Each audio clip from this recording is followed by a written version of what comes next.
Hey everyone, thanks for joining me today here for another episode of Centerpiece Design. Today's episode I am going to focus on teaching you how to attach your styrofoam name to a base for a candelabra, sweet 16, bar, bat mitzvah, a dais table, buffet table. It's just nice to be able to know how to actually attach the name to the centerpiece. This particular styrofoam name is two names actually. It's for a wedding. The names are Carly and Alex, who are actually getting married this weekend, and I am super excited for them. So Alex, if you're watching this video, I am so happy for you and Carly. The fact that this is two names and we have a Y that dips down below our regular line of other letters, we're going to have to prop up the C and the X in Alex. So we prop up the C in Carly, the X in Alex. And the way that we do that is of styrofoam blocks, little pieces of styrofoam. These are just 1-inch thick pieces of foam. And we're going to place them on our centerpiece, which, by the way, let me just show you this for a second. Okay, this is our basic base. It's 2 inches thick on the lower tier, 2 inches thick on the upper tier. If you want to learn how to make this base, you can go to one of my previous videos and I teach you how to actually make the base for the candelabra or candlelighting centerpiece. I've just taken a piece of really pretty like gold lame fabric here, and I'm just laying it over this for design purposes.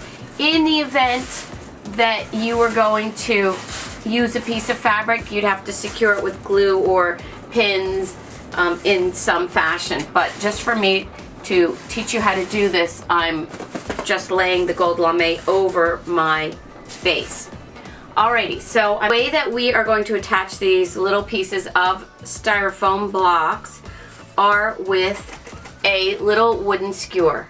And these you can buy in the dollar store. They come, I bought these for $100 for $1, and I use them all the time.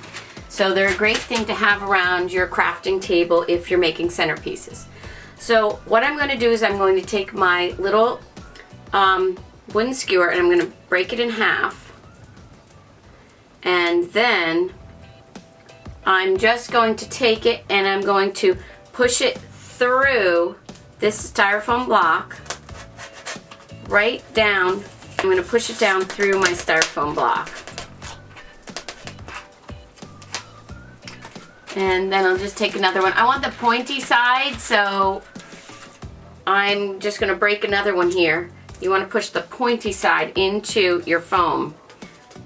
Otherwise, it's really hard to get the blunt end to go through the fabric and everything.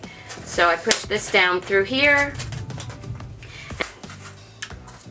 So the next thing I'm going to do is I'm going to put some hot glue onto my wooden skewer, and I'm going to stick the blunt in now down through the styrofoam block.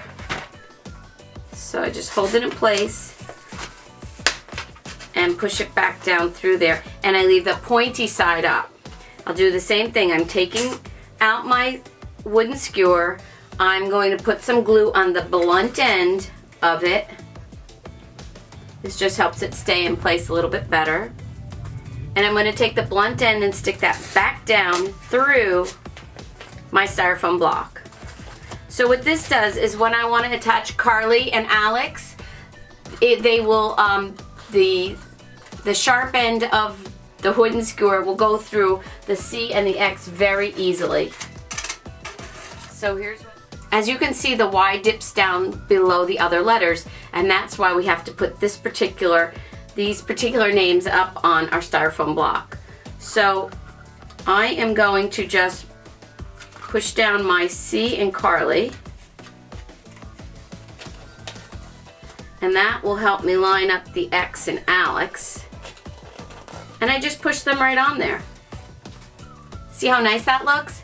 Very easy. You just have to use these little blocks when you have a letter that dips below all the other letters. If you have a G, a P, a Y, you have to think about using these styrofoam blocks. Very easy to do. You'll probably want to paint and glitter these blocks. I hope you enjoyed this video. It was just a quick tip, quick tutorial on how to show you how to attach your name with a letter that dips below the line to a base.